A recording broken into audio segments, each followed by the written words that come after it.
નમસ્કાર દર્શક મિત્રો, આપ જોઈ રહ્યા છો છોટાઉદેપુર ટાઈમ્સ। છોટાઉદેપુર સ્થિત કાલિકા માતાજીના મંદિર ખાતે દરજી સમાજ યુવક મંડળ દ્વારા ચૈત્રી માસના આઠમ પર્વની ભક્તિભાવપૂર્વક ઉજવણી કરવામાં આવી।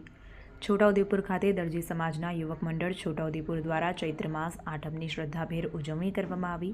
આ પ્રસંગે સવારે 9 કલાકે મહાકાળી માતાજીના મંદિરે નવચંડી યજ્ઞનું આયોજન કરાયું હતું અને સાંજે 5 કલાકે રોહિત પડિયા ધર્મેશભાઈ દરજીના ઘરેથી માતાજીના મંદિર સુધી ધજાની શોભાયાત્રા અને સાંજે શ્રીફળ હવન કાર્યક્રમ યોજાયો હતો। છોટાઉદેપુર નગરના દરજી સમાજ સહિતના માઈ ભક્તો દ્વારા કાલિકા માતાજીના મંદિરે આઠમ પર્વની ભક્તિભાવપૂર્ણ અને ધાર્મિક વાતાવરણ વચ્ચે ઉજવણી કરવામાં આવી। નગરની મધ્યમાં આવેલ કાલિકા માતાજીના મંદિર ખાતે પવિત્ર પ્રસંગે વિશેષ હોમ હવનનું આયોજન કરવામાં આવ્યું હતું। કાર્યક્રમ દરમિયાન મોટી સંખ્યામાં દરજી સમાજ તેમજ નગરના ભાવિક ભક્તોએ હાજરી આપી હતી અને શ્રદ્ધા ભાવથી પૂજા અર્ચના કરી હતી।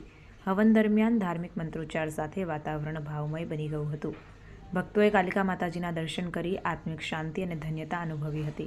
આ સમગ્ર કાર્યક્રમનું સુંદર આયોજન દરજી સમાજ યુવક મંડળ દ્વારા કરવામાં આવ્યું હતું। આ પ્રસંગે દરજી સમાજ યુવક મંડળના પ્રમુખ હરીશભાઈ દરજી, મંત્રી મુકેશભાઈ દરજી સહિતના કાર્યકરો ઉપસ્થિત રહ્યા હતા। રિપોર્ટર નિશાંત ચૌહાણ।